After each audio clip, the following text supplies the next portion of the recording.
I believe everybody should live their life. So everything that someone says in life, take it with a grain of salt.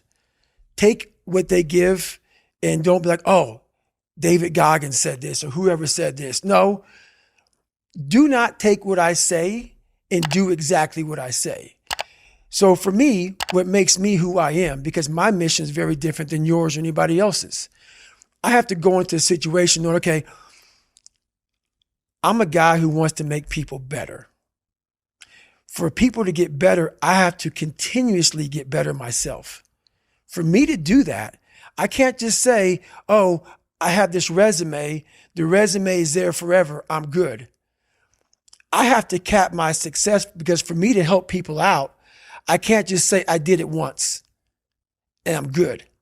I have to continue to reinvent the wheel of the mind and figure out more and more ways for you to pull. Because if I have a cookie cutter message, it may hit 5 people out of 25. You just failed. My message needs to be in a way where I can hit all 25 people. It needs to be broad enough to where all 25 people may not like the message, but they're getting something from it. And that is evolution. You must continue to evolve. And you don't evolve, for me, in my job, unless I cap myself somewhere and say, okay, you made this much money, get back to fucking work. It's time to get back to work. Stop hearing yourself talk. Get off the podcast. Don't be on social media too much. Cut out all the fucking noise. Get back to the fucking mental lab, because that's where the knowledge came from. So for me, I must cap myself so I can come back with better, more unique knowledge versus all that cookie cutter knowledge that's out there.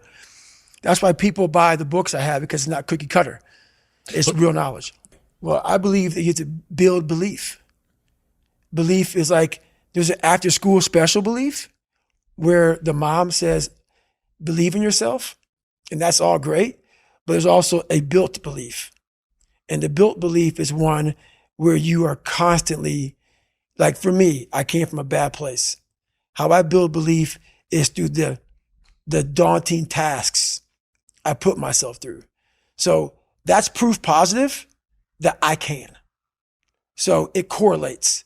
And that's how this piece of shit kid I once thought I was built belief by saying, I was in 3 hell weeks. I went to Ranger School. I tried out for Delta selection. That is proof, motherfucker. So whenever you think you can't, the confidence comes from the thing that you built. You must build belief. You must build confidence. It can't be like, hey, I'm going to go knock that shit out.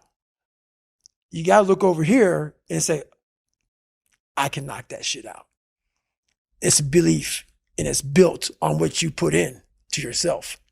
Like, I built Goggins from the ground up. I was born David Goggins. David Goggins wasn't good enough.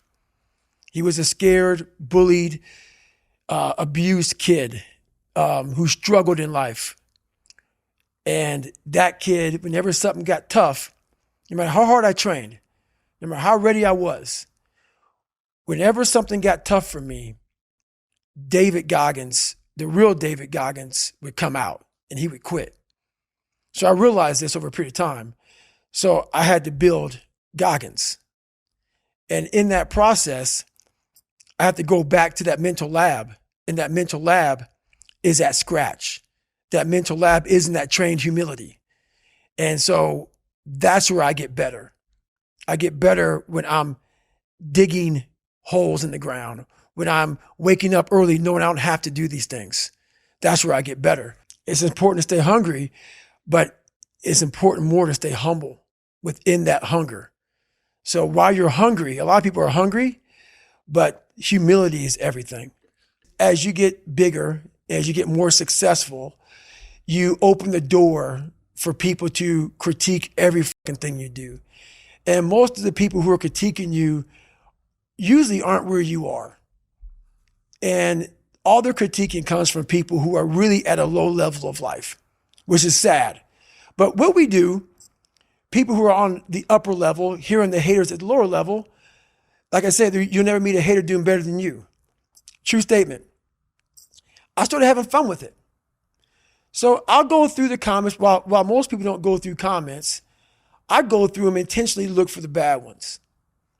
And while I'll block and delete you because the people on my page don't need that negative energy, I'll block and delete you, but I take a snapshot on my phone and I put it in the archive. So what happens is there's days where I'm like, you know what? I really don't want to do this today. And I'm like, oh, hang on. So I started making these mixtapes with all of these hate messages about people talking shit. And it became such a source of fuel that it was amazing because I know why you hate me. You hate me because you're probably in the bed right now. You're probably an underachiever. You're probably somebody who doesn't want to do anything with your life. So I make you question everything about yourself. So I'm going to continue making you question yourself by coming out here and being even more successful. If you have motivation, that's great. That's some kindling to the fire. All it takes is a little bit of fucking spark, you can burn a whole forest up. But motivation, you have to learn to exist without it. You have to learn to be, you have to be your best self when you're least motivated. And that's the tricky part about all that shit. Motivation is just a word. You have to have these different things in your mind on where you want to go and know that motivation is not going to get me there. Because I'm not going to always be motivated. Nothing is permanent. Nothing is permanent. And a lot of times you have to learn to perform without motivation. You have to learn to perform without purpose. You have to learn to perform a lot of different things. And that's what people think. They think I need to have this motivation to work out, to study, to be better. So if they don't have it, they just don't do it. And that's where you fail. You have to learn to train your mind well beyond motivation. So a lot of people talk about discipline. Okay, great. Why do you fall off the fucking wagon? Why can't I continue with this routine? Going to the gym, being better, waking up early, eating the right foods. It's because maybe it's your kids, maybe it's your wife, maybe it's your job, and it's all just stuffed in your fucking brain. You don't have it compartmentalized and organized in these nice shelves. Like you look in the garage, it's all fucking a nice organized militant garage. Hey, where are my dumbbells? Right there. A lot of people whose brain, hey, where's my dumbbells? Let me look. They're fucking throwing shit. They're looking through totes. They're all fucked up. So where am I going to put discipline in that mind if I can't find other shit? You got to be able to find all these different things in your mind. Oh, I can put discipline right there. I can put consistency right there. I can put all these things right there in that spot. So that's what I'm talking about. If your life is not organized, and your life being everything around you, because it takes one little fucked up piece of an outside interference to clutter your whole mind.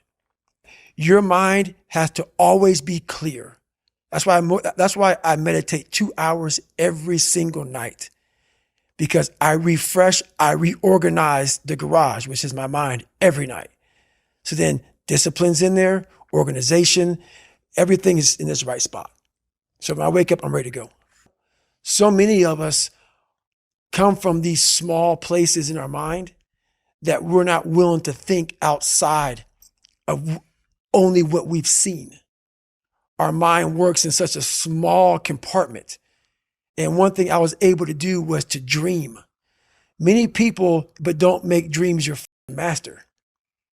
But I was able to dream outside those fucking four walls of that small town.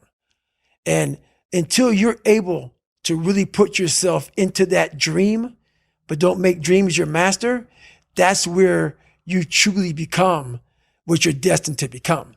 A lot of people sit back and they dream about being a sports figure, or dream about being a SEAL, or dream about being an astronaut. And all it is a motherfucking dream. They don't put the work behind the dream. That dream has become their fucking master.